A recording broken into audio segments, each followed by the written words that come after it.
Hey guys, thanks for visiting and welcome to my studio.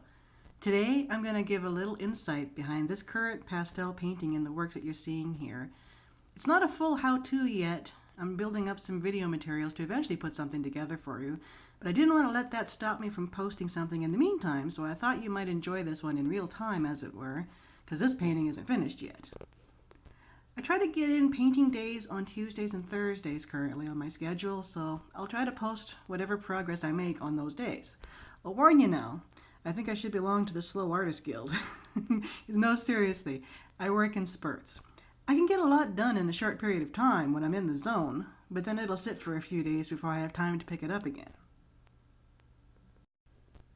Anyhow, as you can see, this painting features, of course, my favorite subject, a beautiful black stallion, set it against a backlit stormy sky, two of my favorite subject matters.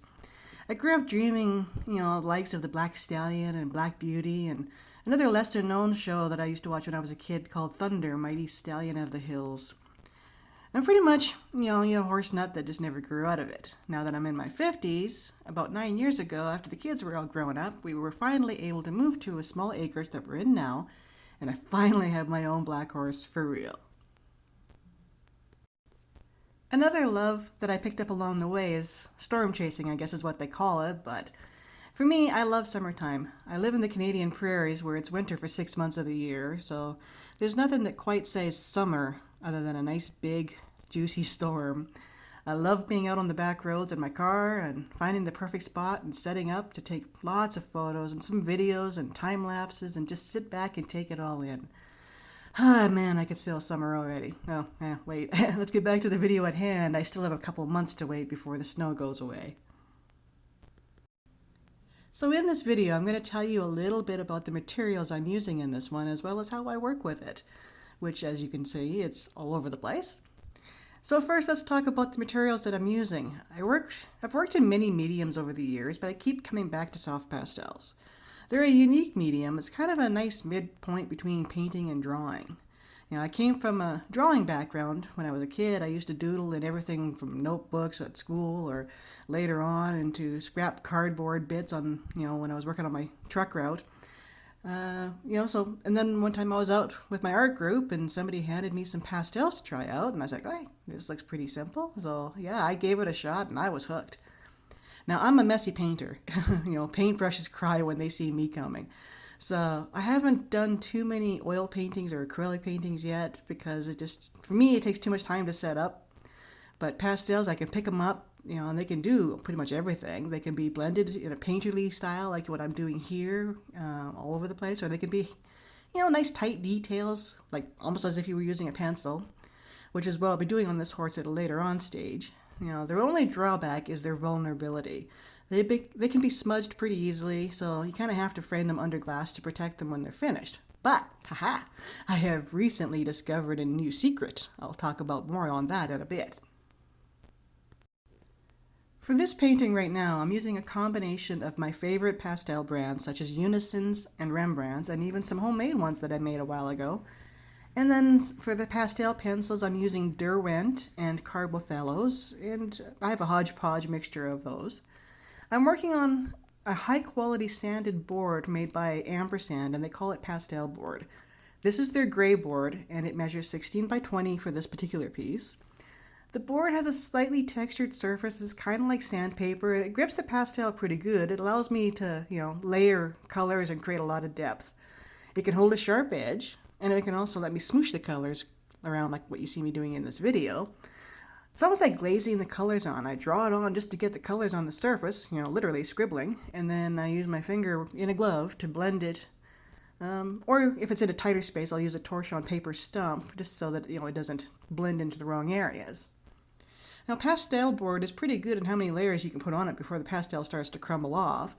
When I get a portion finished that's ready to be set and doesn't need to be able to be blended anymore, then I'll put a coat of fixative on it. Now, I know many purists don't like using fixative, but you know what? I also paint model horses, and I've used pastels and pigments on those, and when I'm doing them, I spray a layer of workable fixative in between each coat that I put on, which is usually anywhere between 10, 20 coats. Who knows? I never keep count, but I know it's a lot. And When it's done, I put a final fixative coating on it, and the model is so durable that I can wash it with water even, and none of the pastel comes off. So I figured, well, heck, if it can do that for a three-dimensional object, there's no reason why it can't be done for a two-dimensional. Now, not all fixatives are created equal, and there's a little disclaimer that some white pastel can turn invisible when you spray it with fixative. Don't ask me how I found that out. So anyways, I've recently learned about a brand of fixative called Spectrafix, and it's casein-based. So not only does it not stink when you spray it, after a couple of coats, it's pretty much smudge-proof. Now this is a game changer. It didn't even really change the colors at all either, nothing compared to what acrylic paints do when they dry. I've got a smaller pastel piece that I created on a homemade sanded board, and I put a layer of Spectrafix's final coat on it, and I was able to frame it without glass and hang it on my wall. I could run my hands over it, nothing comes off.